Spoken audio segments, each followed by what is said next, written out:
Hi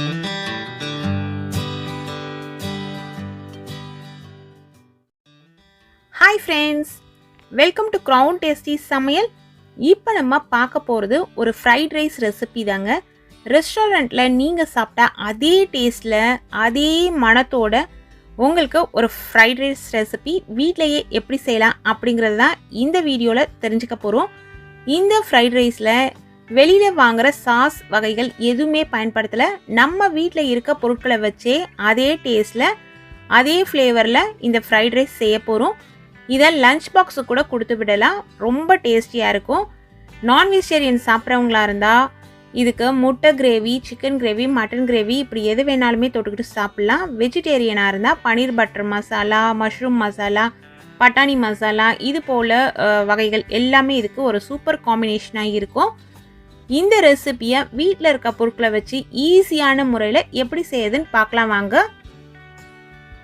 fried rice செய்யறதுக்கு அடிகனமான இரும்பு கடாய் எடுத்திருக்கேன். இரும்பு பாத்திரத்தில் தான் ஃப்ரைட் ரைஸ் செய்யணும். அப்போ தான் அந்த ஒரு மணமும் கிடைக்கும். இதில் 3 டேபிள் ஸ்பூன் அளவுக்கு வெண்ணெய் சேர்த்துக்கலாம். வெண்ணெய் ரூம் டெம்பரேச்சரில் இருக்கிறதா இருக்கட்டும். வெண்ணெய் உப்பு சேர்த்த வெண்ணெயாக இருந்தாலும் பரவாயில்ல, உப்பு இல்லாத வெண்ணெயாக இருந்தாலும் பரவாயில்ல. வெண்ணெய் உருகிட்டே இருக்குது. இந்த சமயத்தில் 3 பச்சை மிளகாய் நல்லா பொடியாக கட் பண்ணி எடுத்து சேர்த்துக்கலாம். விதைகள்லாம் இல்லாத இலசான பச்சை மிளகாய் தான் இது. 1 சென்டிமீட்டர் நீளமுள்ள இஞ்சி இது போல் பொடியாக நறுக்கி எடுத்து சேர்த்தாச்சு. 2 டேபிள் ஸ்பூன் அளவுக்கு பூண்டு இது போல் பொடி பொடியாக கட் பண்ணி எடுத்து சேர்த்தாச்சு. உங்களோட ஸ்டவ் ஹை ஃப்ளேமில் தான் இருக்கணும். வெண்ணெய் சேர்த்த உடனே தீயை குறைச்சிட்டு வெண்ணெய் முக்கால்வாசி உருகுன உடனே ஹை ஃப்ளேமில் வச்சுருங்க. பெரிய பர்னரை மட்டுமே பயன்படுத்துங்க. இதில் ஒரு பெரிய சைஸில் இருக்கிற வெங்காயம் பொடி பொடியாக கட் பண்ணி எடுத்து சேர்த்துருக்கேன். ஹை ஃப்ளேமில் தான் நம்ம வதக்கணும். ஃப்ரைட் ரைஸ் ரெசிபி அப்படின்னாலே அது ஹை ஃப்ளேமில் தான் நம்ம செய்யணும். அப்போ தான் நமக்கு அந்த ஒரிஜினல் அந்த டேஸ்ட்டு கிடைக்கும். நீங்கள் தீயை குறைச்சி வச்சு வதக்குனீங்கன்னா இந்த காய்கறிகள்லாம் ஒரு கிறிஸ்பியாகவே இருக்காது. அப்படியே சாதாரணமாக வெந்து சாஃப்டாகும் இல்லைங்களா, அது போல் ஆகிடும். அதை அவாய்ட் பண்ணுறதுக்காக தான் நம்ம ஹை ஃப்ளேமில் வச்சு சமைக்கிறோம். இப்போ வெங்காயம் இந்த அளவு வதங்கிடுச்சு. இந்த சமயத்தில் 10 பீன்ஸு, எலசான பீன்ஸ் இது போல் பொடியாக கட் பண்ணி எடுத்து அதை சேர்த்துடலாம். 1 கேரட்டை இது போல் நீல வாக்கில் கட் பண்ணி எடுத்து சேர்த்துக்கோங்க. இதை விட நீல துண்டுகளாக சேர்க்குற மாதிரி இருந்தாலும் சேர்க்கலாம். ஆனால் மெல்லிஸான துண்டுகளாக இருக்கணும். தடிமனான துண்டுகளாக இருக்கக்கூடாது. தீயை எந்த காரணத்தை கொண்டும் குறைச்சிடாதீங்க. ஹை ஃப்ளேமில் வச்சு தான் நம்ம கலந்து விடணும். உங்கள் வீட்டில் கோஸ் இருந்ததுன்னா கோஸையும் நீல வாக்கில் மெல்லிஸாக கட் பண்ணி அதை இதில் சேர்த்துக்கலாம். பச்சை பட்டாணி இருந்ததுன்னா சேர்த்துக்கலாம். அதாவது ஃப்ரெஷ்ஷான பச்சை பட்டாணி. நான் இப்போது குடமிளகாய் சேர்க்க போகிறேன். என்கிட்ட க்ரீன் கலர் குடமிளகாய் மட்டும் தான் இருந்தது. அதனால் அந்த குடமிளகாவை இது போல் நீல வாக்கில் மெல்லிஸாக கட் பண்ணி எடுத்து சேர்த்துருக்கேன். உங்ககிட்ட மஞ்சள் கலர், சிவப்பு கலர் குடமிளகாய் இருந்ததுன்னா அதை கூட நீங்கள் இதில் சேர்த்துக்கலாம். இதில் வேக வச்ச பாஸ்மதி அரிசியை சேர்க்க போகிறோம். பாஸ்மதி அரிசி வேக வச்சுட்டு அதை ஆற வச்சுட்டு தான் நம்ம இதில் சேர்க்கணும். இப்போ சேர்த்தாச்சு. ஆழாக்கு அரிசி அதாவது 200 கிராம் அளவுள்ள அரிசியை வேக வச்சு வடித்து எடுத்து சேர்த்துருக்கேன். இதில் 1 டீஸ்பூன் அளவுக்கு மிளகுத்தூள், 1/2 டீஸ்பூன் அளவுக்கு தூளுப்பு இதில் சேர்த்தாச்சு. சாதம் எப்படி வடிக்கணும் அப்படின்னு பார்த்தீங்கன்னா, பாஸ்மதி அரிசியை 3-4 முறை நல்லா வாஷ் பண்ணிவிட்டு 1/2 மணி நேரம் ஊற வச்சு தண்ணி நல்லா சலசலன்னு கொதிக்கும் பொழுது அதில் 1 ஸ்பூன் அளவுக்கு எண்ணெய் விடணும். நீங்கள் எந்த எண்ணெய் வேணாலுமே விட்டுக்கலாம். நான் நல்லெண்ணெய் விட்டு தான் வேக வச்சேன். நல்லெண்ணெய் விட்டுட்டு அதில் அரிசியை போட்டு அரிசி நல்லா நீளமாக 80% அளவுக்கு நல்லா வெந்துடணும். ரொம்ப குழையக்கூடாது. அதை பார்த்துக்கோங்க. அந்த அரிசியை வடித்து ஆற விட்டுடுங்க.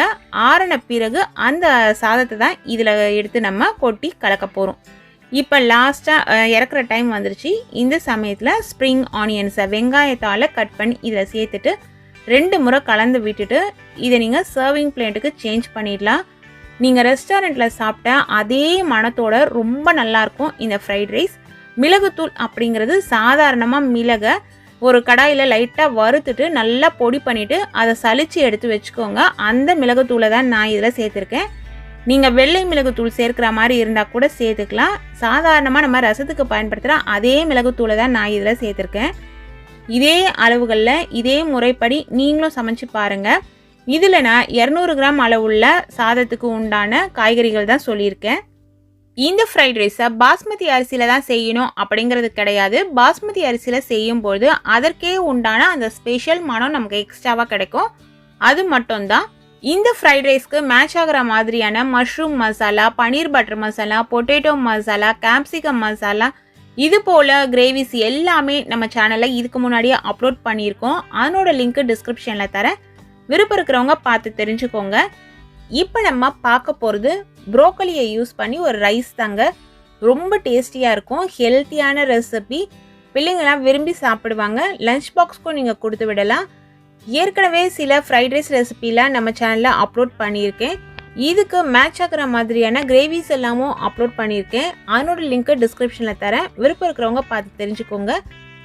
இந்த ஃப்ரைட் ரைஸில் நம்ம எந்த விதமான சாஸுமே பயன்படுத்தலை. வீட்டில் இருக்க பொருட்களை வச்சியே, ஆனால் ரெஸ்டாரண்ட்டில் சாப்பிடும்போது எந்த அளவு டேஸ்ட் இருக்குமோ, எந்த அளவு ஸ்மெல் இருக்குமோ அதே போல் செஞ்சுருக்கோம்.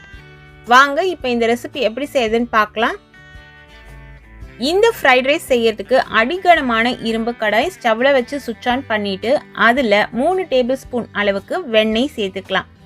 வெண்ணெய் உப்பு போட்ட வெண்ணெயாக இருந்தாலும் பரவாயில்ல, உப்பு போடாத வெண்ணெயாக இருந்தாலும் பரவாயில்ல. அதுக்கேற்ற மாதிரி உப்பு அட்ஜஸ்ட் பண்ணிக்கலாம். எலசான பச்சை மிளகாவை இது போல் குட்டி குட்டியாக மெல்லிசாக நறுக்கிட்டு அதை இதில் சேர்த்துக்கோங்க. விதைகள்லாம் இல்லாமல் பார்த்துக்கோங்க. இதனோடையே பொடியாக கட் பண்ண பூண்டு பற்கள் சேர்த்துக்கலாம். கட் பண்ண தூள் எவ்வளோ இருக்கும்னு பார்த்தீங்கன்னா ஒரு 3 டேபிள் ஸ்பூன் அளவு இருக்கும். பொடியாக நறுக்கின இஞ்சி 1 டேபிள் ஸ்பூன் அளவுக்கு சேர்த்துடலாம். இதனோடையே பொடியாக கட் பண்ண வெங்காயம் சேர்த்துக்கலாம். ஒரு பெரிய சைஸ் வெங்காயம் இது. இந்த வெங்காயத்தை இது போல் நறுக்கி எடுத்து சேர்த்துக்கலாம். மிளகாய் சேர்க்கும் போதே ஸ்டவ்வோட ஃப்ளேமை நல்லா ஃபுல்லாக வச்சுருங்க. 2 பர்னரில் பெரிய பர்னரில் வச்சு தான் சமைக்கணும். ஃப்ரைட் ரைஸ் எப்பொழுதுமே ஹை ஃப்ளேமில் வச்சு தான் சமைக்கணும். அப்போ தான் நமக்கு அந்த ஒரிஜினல் டேஸ்ட்டும் அந்த ஸ்மெல்லும் கிடைக்கும். அதனால தான் இரும்பு பாத்திரத்தில் சமைக்கிறது பெட்டரு. இப்போ பார்த்தீங்கன்னா ஹை ஃப்ளேமில் ஒரு 2-3 நிமிஷத்துக்கு இது நல்லா வதங்கி வந்துட்டே இருக்குது. வெங்காயம் இது போல் வதங்கின பிறகு அதில் ப்ரோக்கலி சேர்த்துக்கலாம். எவ்வளோன்னு பார்த்தீங்கன்னா வெயிட்டில் ஒரு 150 கிராம் இருக்கும். ஒரு பெரிய பூ வாங்கினீங்கன்னா அதில் 3ல் 1 பங்கு போல் கட் பண்ணி எடுத்து சேர்த்துக்கோங்க. சேர்த்துட்டு இதையும் நல்லா நம்ம கலந்து விடணும். ஹை ஃப்ளேமில் இருக்குது ஸ்டவ் அப்படிங்கிறதுனால நீங்கள் ஃபாஸ்ட்டாக கலந்து விட்டுக்கோங்க. ஃப்ரைட் ரைஸ்க்கு காய்கறி எல்லாம் வதக்கும் பொழுது தீயை குறைச்சி வச்சிட்டிங்கன்னா காய்கறிகள் சாஃப்டாக வெந்துடும். இப்படி ஹை ஃப்ளேமில் வச்சு நீங்கள் வதக்கும் பொழுது தான் காய் நல்லா அந்த கிறிஸ்பினஸோட கரெக்டாக இருக்கும். ப்ரோக்கலி இந்த அளவு வதங்கின பிறகு இதில் தேவையான அளவு தூளுப்பு சேர்த்துக்கலாம். 1/2 டீஸ்பூன் அளவுக்கு தூளுப்பு நான் சேர்த்துருக்கேன். நீங்கள் உப்பு போட்ட வெண்ணெய் சேர்த்துருந்தீங்கன்னா உப்போட அளவு குறைச்சி சேர்த்துக்கோங்க. அதை கவனத்தில் வச்சுட்டு உப்பு போட்டிங்கன்னா தான் கரெக்டாக இருக்கும். இது போல் வதங்கி வரணும். நமக்கு ரொம்ப வதங்கக்கூடாது. அந்த கலர் மாறணும். பார்க்கும்பொழுதே உங்களுக்கு தெரியும் காய் வெந்துருச்சு அப்படின்ட்டு. இந்த சமயத்தில் சாதமாக வடித்து வச்சுருக்க பாஸ்மதி அரிசியை இதில் சேர்க்க போகிறோம். இது ஆழாக்கு பாஸ்மதி அரிசியை சாதமாக வடித்து வச்சுருக்கேன். உதுராக வடிக்கணும் எப்பொழுதுமே ஃப்ரைட் ரைஸ்க்கு. இப்போது இதில் 1 டீஸ்பூன் அளவுக்கு மிளகுத்தூள் சேர்த்துக்கலாம். சாதாரணமாக ரசத்தில் நம்ம பயன்படுத்துவோம் இல்லைங்களா, அதே மிளகுத்தூள் தான். இந்த மிளகுத்தூள் எப்படி ரெடி பண்ணுறது அப்படின்னு பார்த்தீங்கன்னா லைட்டாக வெறும்ன வானலியில் மிளகு சூடேற வரைக்கும் வறுத்துட்டு அதை நல்லா பவுடர் ஆக்கிட்டு சளிச்சிட்டு எடுத்து வச்சுக்கோங்க. மிளகுத்தூள் போட்டு நல்லா கலந்தாச்சு. சாதம் எவ்வளோ நல்லா உதுராக இருக்குது பாருங்கள். இந்த சமயத்தில் 1 கைப்பிடி அளவு கொத்தமல்லி இலைகள் நல்லா பொடியாக கட் பண்ணி எடுத்து சேர்த்துடலாம். எப்பொழுதுமே ஃப்ரைட் ரைஸ்க்கு சாதம் உதுராக தான் இருக்கணும். உதுராக இருந்தால் தான் ஃப்ரைட் ரைஸ் சாப்பிட்றதுக்கு நல்லா டேஸ்ட்டாக இருக்கும். இல்லைனா டேஸ்ட் நல்லா இருக்காது. இந்த பாஸ்மதி அரிசியை எப்படி வடிக்கிறது அப்படிங்கிறதையும் நான் சொல்லிடுறேன். இது போட்டு நல்லா கலந்த பிறகு இதில் 1 கைப்பிடி அளவுக்கு இருக்கிற வெங்காயத்தாலும் நம்ம சேர்த்துக்கலாம். இல்லை கொத்தமல்லி மட்டும் தான் இருக்குது அப்படின்னாலும் பரவாயில்ல. வெங்காயத்தால் சேர்க்கும் பொழுது அதுக்கு உண்டான ஃப்ளேவர் நமக்கு எக்ஸ்ட்ராவாக கிடைக்கும். பாஸ்மதி அரிசியை ஒரு 3 முறை நல்லா வாஷ் பண்ணிவிட்டு 1/2 மணி நேரம் ஊற வச்சுட்டு நல்லா கொதிக்கிற தண்ணியில் பாஸ்மதி அரிசி சேர்த்துட்டு அதனுடைய தேவையான அளவு உப்பும் சேர்த்துருங்க. 1 டேபிள் ஸ்பூன் அளவுக்கு நல்லெண்ணெய் விட்டு 80% ரைஸ் நல்லா வெந்த பிறகு வடிச்சிடுங்க. இன்னும் வெந்துருச்சுன்னா சாதம் ரொம்ப சாஃப்ட் ஆகிடும், குழஞ்சி போயிடும். அதனால் பார்த்து வடிச்சிட்டு அதை ஆற விட்டு அந்த ஆறின அரிசியை பயன்படுத்தி தான் நம்ம இந்த ஃப்ரைட் ரைஸ் செஞ்சுருக்கோம். இது பாஸ்மதி அரிசியில் தான் செய்யணும்னு இல்லை, சாதாரணமாக நம்ம வீட்டில் இருக்க பச்சரிசிலெலாம் கூட செய்யலாம். பாஸ்மதி அரிசியில் செய்யும் பொழுது அந்த ஃப்ளேவர் இன்னும் நல்லாயிருக்கும். சீரக சம்பா அரிசியில் செஞ்சிங்கனாலும் டேஸ்ட் நல்லா சூப்பராக இருக்கும். எவ்வளவு சூப்பரான அதே சமயத்தில் ரொம்ப ஈஸியான ஒரு ஃப்ரைட் ரைஸ் ரெசிபி ரெடி ஆயிடுச்சு பாருங்கள். இது உண்மையிலேயே டேஸ்ட்டும் ஸ்மெல்லும் நீங்கள் அப்படியே ரெஸ்டாரண்ட்டில் சாப்பிட்டிங்கன்னா இருக்கும் பாருங்கள், அதே ஸ்மெல்லில் தான் இருக்கும். இப்போ நம்ம பார்க்க போகிறது ஒரு ஹெல்த்தியான ஃப்ரைட் ரைஸ் ரெசிபி தாங்க. என்னங்க ஃப்ரைட் ரைஸ் அப்போ ஹெல்த்தியான ரெசிபின்னு சொல்கிறீங்களே அப்படின்னு நீங்கள் கேட்குறது என் காதில் விழுது. ஃப்ரைட் ரைஸ் வெளியில் சாப்பிட்டிங்கன்னா தான் அன்ஹெல்தி. நம்ம வீட்டில் நான் சொல்கிற இந்த மெத்தடில் செஞ்சிங்கன்னா அது உண்மையிலே ஹெல்த்தியான ரெசிபி. கடையில் விற்கிற எந்த வித ஆர்டிஃபிஷியல் கலர் சேர்ந்த சாஸ் சேர்க்காம ஒரு நல்ல டேஸ்ட்டில், அதே சமயத்தில் ரெஸ்டாரண்ட்டில் நீங்கள் சாப்பிடும்போது எந்த ஃப்ளேவரில் இருக்குமோ அதே ஃப்ளேவரில் இந்த ஃப்ரைட் ரைஸை நான் செஞ்சுருக்கேன். உங்கள் வீட்டில் இருக்கிற பொருள், நீங்கள் தினமும் சமையலுக்கு பயன்படுத்துகிற பொருட்களை வச்சு ரொம்ப ஈஸியாக ஹெல்த்தியாக இந்த ஃப்ரைட் ரைஸை செஞ்சிடலாம். இதே போல் ஃப்ரைட் ரைஸ் ரெசிபீஸ் நம்ம சேனலில் ஆல்ரெடி அப்லோட் பண்ணியிருக்கேன். அதெல்லாம் வெஜிடேரியன். அந்த லிங்க்கு டிஸ்கிரிப்ஷனில் தரேன், விருப்பம் இருக்கிறவங்க பார்த்து தெரிஞ்சுக்கோங்க. இதுக்கு சைட் டிஷ்ஷாக நம்ம பயன்படுத்தக்கூடிய பன்னீர் பட்டர் மசாலா, மஷ்ரூம் கிரேவி, இது போல் கிரேவிஸ்லாமும் நம்ம சேனலில் இருக்குது. அதனோட லிங்க்கும் டிஸ்கிரிப்ஷனில் கொடுக்குறேன், பிளேலிஸ்ட்லேயும் இருக்குது. நீங்கள் அதையும் செக் பண்ணி பார்த்துக்கோங்க. இப்போது இந்த ஃப்ரைட் ரைஸை ஹெல்த்தியாக நம்ம எப்படி செய்யுதுன்னு பார்க்கலாம் வாங்க. முதல்ல இந்த ஃப்ரைட் ரைஸ் செய்யறதுக்கு அடிகனமான ஒரு பேன் எடுத்துக்கோங்க. கடாயாக இருந்தால் கூட பரவாயில்ல. அதில் தேவையான அளவு எண்ணெய் சேர்த்துக்கலாம். நான் இன்னைக்கு செய்கிற ஃப்ரைட் ரைஸு 3 பேர் பெரியவங்க தாராளமாக சாப்பிடலாம். அதற்கு உண்டான அளவுகளில் நான் சொல்லியிருக்கேன். நீங்கள் 4 பேர் சாப்பிட்றதா இருந்தால் கூட சாப்பிடலாம், அவங்கவுங்க சாப்பிட்ற அளவை பொறுத்து. அதில் முட்டையை இது போல் உடச்சி ஊற்றிக்கோங்க. நான் நாட்டுக்கோழி முட்டை பயன்படுத்துகிறேன். நாட்டுக்கோழி முட்டை சைஸில் சின்னதாக இருக்கும் அப்படிங்கிறதுனால நான் இன்னைக்கு 5 முட்டை சேர்க்கிறேன். இந்த பேன் சூடேறின பிறகு தீயை குறைச்சி வச்சுட்டு இதில் ஒவ்வொரு முட்டையாக நீங்கள் சேருங்க, அப்போ தான் கருகி போகாமல் இருக்கும். 5 முட்டையை இதில் சேர்த்தாச்சு. இப்போது தேவையான அளவு உப்புல கொஞ்சமான உப்பு இதில் சேர்த்தா போதும். 1/4 டீஸ்பூன் அளவுக்கு உப்பு நான் இது மேலே தூவி விடுறேன். ஏன்னா நம்ம சாதம் சேர்த்து கலரும் பொழுது அதில் உப்பு சேர்த்துக்கலாம். இப்போ இந்த முட்டையில் உப்பு சேரணும் அப்படிங்கிறதுனால கொஞ்சமாக உப்பு சேர்த்தோம். லைட்டாக இது சூடேறின பிறகு இந்த மஞ்சள் கருவை உடச்சி விடுங்க. முதலையே உடச்சி விட்டுற வேணாம், ஃபுல்லாக அப்படியே கலைஞ்சு போயிடும். தோசைக்கல்லில் ஆம்லேட் மாதிரி செஞ்சுட்டு கூட நம்ம முட்டை பொடி மாஸ்க்கு செய்கிற மாதிரி அதை இது போல் நம்ம நொறுக்கி விட்டுக்கலாம். இப்போது இது நான் எந்த அளவு செஞ்சுருக்கேன் பாருங்கள். அதாவது முட்டை பொரியல், முட்டை பொடி மாஸ்க்கெலாம் நம்ம செய்வோம் இல்லைங்களா, அதே மெத்தட் தான். ஆனால் ரொம்ப ஃபுல்லாக வெந்துடக்கூடாது, ஒரு 3/4 அளவு வெந்தால் போதும். ரொம்ப முதல்லையே வெந்துருச்சுன்னா முட்டை ஹார்டாகிடும், நமக்கு சாஃப்டாக இருக்காது. அதனால தான் இப்போ இது நல்ல ஒரு கரெக்டான ஸ்டேஜுக்கு வந்துருச்சு. இந்த ஸ்டேஜில் 1/2 டீஸ்பூன் அளவுக்கு மிளகுத்தூள் சேர்த்துக்கலாம். வீட்டில் அரைச்ச மிளகுத்தூள் தான். அந்த மிளகுத்தூளை சேர்த்துட்டு லைட்டாக கலந்து விட்டுலாம். கலந்துட்டு இந்த பேன்லேயே நீங்கள் வைக்கிறதா இருந்தாலும் வச்சுக்கலாம். பேன் ரொம்ப சூடாக இருக்குது அப்படின்னா நீங்கள் இதை வேறு ஒரு பிளேட்லேயோ இல்லை ஒரு பவுல்லையோ சேஞ்ச் பண்ணி வச்சுக்கோங்க. பேனோட சூட்லேயே இருந்ததுன்னா இது கொஞ்சம் ஹார்டாக மாறிடும். அதனால தான் இது போல் ஒரு பதத்தில் இருந்ததுன்னா நம்மளோட ஃப்ரைட் ரைஸ்க்கு இது ரொம்ப சூப்பராக இருக்கும் சாப்பிடும் பொழுது. இதுக்கு பதிலாக நீங்கள் கடாயிலேயே கூட சேர்த்து செய்யலாம். நம்ம குவான்டிட்டி நிறைய செய்கிறோம் அப்படின்னும் போது இது போல் செஞ்சுக்கிட்டிங்கன்னா ஈஸியாக இருக்கும். ஒருத்தருக்கு மட்டும் ஃப்ரைட் ரைஸ் செய்கிறோம் அப்படின்னும் போது கடாயிலேயே உடச்சி ஊற்றி வெந்த பிறகு இது போல் உடச்சி விட்டுட்டிங்கன்னா கரெக்டாக வந்துடும் நம்ம கலரும் பொழுது. இப்போ நம்ம 3-4 பேருக்கு செய்கிறோம் அப்படிங்கிற பட்சத்தில் இது போல் தனியாக ரெடி பண்ணி எடுத்து வச்சுக்கலாம்.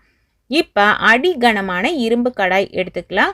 ஃப்ரைட் ரைஸ் அப்படின்னாலே இரும்பு கடாயில் செஞ்சாதான் அந்த ஸ்மெல் நமக்கு கிடைக்கும். இப்போ இது முட்டை ஃப்ரைட் ரைஸ் அப்படிங்கிறதுனால இதில் நான் வெண்ணெய் சேர்க்கல, நெய்யும் சேர்க்கல. சமையலுக்கு நீங்கள் பயன்படுத்துகிற எண்ணெயை சேர்த்துக்கோங்க. 3 டேபிள் ஸ்பூன் அளவுக்கு நான் எண்ணெய் சேர்த்துருக்கேன். ஏன்னா நான் இன்றைக்கி 200 கிராம் அளவுள்ள அரிசி சேர்க்க போகிறேன். அதனால் இதில் நல்ல மெல்லிஸாக இருக்கிற பச்சை மிளகாய், 4 பச்சை மிளகாய் பொடியாக கட் பண்ணி எடுத்து சேர்த்தாச்சு. 5-6 பூண்டு பற்களை இது போல் பொடியாக கட் பண்ணி எடுத்து சேர்த்தாச்சு. ஒரு மீடியம் சைஸில் இருக்கிற வெங்காயம் இது போல் நீல வாக்கில் மெல்லிஸாக கட் பண்ணி எடுத்து சேர்த்துக்கலாம். இந்த பொருட்கள்லாம் சேர்க்கும்போது தீயை அதிகப்படுத்தி வச்சுக்கோங்க. நம்ம வீட்டில் இருக்க ஸ்டவ்வில் எந்த பர்னர் பெரிய பர்னரோ அதில் வச்சு செய்யுங்க. ஃப்ரைட் ரைஸ் செய்யும் பொழுது தீ எப்பொழுதுமே ஃபுல்லாக வச்சு தான் செய்யணும். அப்போ தான் நமக்கு அந்த கரெக்டான பதம் கிடைக்கும், அந்த ஸ்மெல்லும் நமக்கு கரெக்டாக கிடைக்கும். காய்கறிகளும் ரொம்ப அப்படியே சாஃப்டாக வெந்துடாமல் கிறிஸ்பியாகவும் இருக்கும். அதனால தான் இப்போது இந்த வெங்காயம் சேர்த்து இதில் கலந்து வந்துட்டுருக்கு. லைட்டாக வெங்காயம் கலர் மாறணும், அது வரைக்கும் வதங்கினா போதும். இப்போ பார்த்தா தெரியுது பாருங்க, இந்த அளவு வெங்காயம் வதங்கணும். இதுதான் ஒரு கரெக்டான பதம். நீங்க விருப்பப்பட்டா ஒரு வெங்காயத்துக்கு பதிலா 2 வெங்காயம் கூட சேர்த்துக்கலாம். இதில் ஒரு 50 கிராம் அளவுள்ள பீன்ஸு, ரொம்ப எலசான பீன்ஸ், நாரெல்லாம் எடுத்துகிட்டு பொடியாக கட் பண்ணி எடுத்து சேர்த்தாச்சு. ஒரு பெரிய சைஸில் இருக்கிற கேரட்டு தோல் எடுத்துகிட்டு இது போல் நீல வாக்கில் கட் பண்ணி எடுத்து சேர்த்தாச்சு. மீடியம் சைஸில் இருக்கிற குடமிளகாய் நடுவில் இருக்க விதையை எடுத்து அதில் பாதி குடமிளகாவை இதில் சேர்த்தாச்சு. இப்போது இந்த 3 காய்கறியும் எவ்வளோ அளவு எடுத்தோமோ, அதாவது மொத்தமாக சேர்த்து எவ்வளோ அளவு இருக்கோ அந்த அளவுக்கு உண்டான கோஸ் நம்ம எடுக்கணும். அதாவது மற்ற காய்கறிகளை விட கோஸோட அளவு அதிகமாக இருக்கணும். கோஸையும் மெல்லிஸாக நீல வாக்கில் கட் பண்ணி எடுத்துக்கோங்க. இந்த ஒவ்வொரு காய்கறிகளையும் தனித்தனியாக சேர்த்து வதக்கணும் அப்படிங்கிறது கிடையாது. தீயை அதிகப்படுத்தி வச்சுட்டு எல்லாத்தையும் ஒன்றாவே நீங்கள் இதில் சேர்த்துட்டு ஹை ஃப்ளேம்லேயே வதக்கிக்கலாம். ஹை ஃப்ளேமில் வதக்கும் பொழுது ஃப்ரைட் ரைஸ்க்கு மூடி போட்டு மூடக்கூடாது. கடைகளில் கூட பார்த்துருப்பீங்க, அப்படியே ஓப்பனில் வச்சு தான் நமக்கு கிளறி விடுவாங்க. அவங்க நீட்டாக பேன் வச்சுருப்பாங்க, டாஸ் பண்ணி எடுப்பாங்க. வீட்டில் நம்ம செய்யும் பொழுது இது போல் ஒரு கடாயில் செஞ்சாலே நமக்கு அந்த ஒரிஜினல் ஸ்மெல் கிடைக்கும். இந்த ஸ்டேஜில் உதிரா வடித்து ஆற வச்சு வச்சுருக்க பாஸ்மதி அரிசியை சேர்த்துக்கலாம். 200 கிராம் அளவுள்ள பாஸ்மதி அரிசியை இது போல் உதிரா வடித்து நல்லா ஆற விட்டு வச்சுருந்தேன். அதை எடுத்து இதில் சேர்த்துறேன். காரத்துக்கு மிளகுத்தூள் சேர்த்துக்கலாம். நான் இன்றைக்கி சாதாரணமாக ரசத்துக்கு பயன்படுத்துகிற கருப்பு மிளகுத்தூள் தான் சேர்க்குறேன். நீங்கள் உங்ககிட்ட வெள்ளை மிளகுத்தூள் இருந்ததுன்னா சேர்த்துக்கலாம். தேவையான அளவு தூளுப்பு இதில் சேர்த்துட்டு ஏற்கனவே நம்ம முட்டை பொடி மாஸ் போல் ரெடி பண்ணி வச்சுருக்கோம் இல்லைங்களா, அதையும் எடுத்து இதில் சேர்த்துடலாம். இதெல்லாம் சேர்க்கும்பொழுது வேகமாக சேர்த்துருங்க. ஏன்னா ஃப்ளேம் வந்து நல்லா அதிகப்படுத்தி நம்ம வச்சுருக்கோம். அதிகப்படுத்தி வச்சு செய்யும் பொழுது தான் அந்த கரெக்டான டெக்ஸ்சரும் ஸ்மெல்லும் நமக்கு கிடைக்கும். எவ்வளோ சூப்பராக உதிரா கமன்னு எக் ஃப்ரைட் ரைஸ் ரெடி ஆயிடுச்சு பாருங்கள். எப்பொழுதுமே ஃப்ரைட் ரைஸ்க்கு சாதம் வடிக்கும் பொழுது நல்லா உதிரா வடித்தாதான் ஃப்ரைட் ரைஸ் நல்லா சூப்பராக வரும். பாஸ்மதி அரிசியை 10லேருந்து 15 நிமிஷம் நல்லா ஊற வச்சுருங்க. ஊற வைக்கிறதுக்கு முன்னாடியே ஒரு 4-5 முறைக்கு நல்லா வாஷ் பண்ணிவிடுங்க. நல்ல தண்ணி சலசலன்னு பாத்திரத்தில் கொதிக்கட்டும். கொதிக்கும் பொழுது 1 டீஸ்பூன் அளவுக்கு நல்லெண்ணெய் சேர்த்துட்டு தேவையான அளவு உப்பு சேர்த்துட்டு இந்த கழுவி வச்சுருக்க அரிசியை தண்ணியை இருத்துட்டு அதில் சேர்த்துடுங்க. சேர்த்து 75லேருந்து 80% வரைக்கும் அது வேகட்டும். வெந்த பிறகு வடித்து நல்லா ஆற விட்டுடணும். ஆறின பிறகு தான் நம்ம ஃப்ரைட் ரைஸ்க்கு பயன்படுத்தணும். இது போல் பயன்படுத்தும் பொழுது நல்லா உதிரா சூப்பரான ஃப்ரைட் ரைஸ் கிடைக்கும். லாஸ்ட்டில் ஸ்ப்ரிங் ஆனியன் இது போல் நீங்கள் தூவி விட்டுக்கலாம். ஸ்ப்ரிங் ஆனியன் இல்லைன்னா இருக்கவே இருக்குது கொத்தமல்லி, ரொம்ப ஈஸியாக எல்லா இடத்துலையும் கிடைக்கும். கொத்தமல்லி கூட நம்ம சேர்த்துக்கலாம். நம்மளோட டேஸ்ட்டுக்கும் ஃப்ளேவருக்கும் ஏற்ற மாதிரி இது கொஞ்சமாக நீங்கள் அட்ஜஸ்ட் பண்ணி கூட செஞ்சுக்கலாம். ஆனால் அந்த பதம் அப்படிங்கிறது ரொம்ப முக்கியம். இரும்பு கடாயில் செஞ்சிங்கன்னா தான் அந்த அளவு கரெக்டாக உங்களுக்கு கிடைக்கும். இரும்பு கடாயில் அந்த எண்ணெய் நல்லா ஹை ஃப்ளேமில் சூடேறி வரும் பொழுது தான் அந்த ஸ்மெல் நமக்கு கரெக்டாக எடுத்து கொடுக்கும்.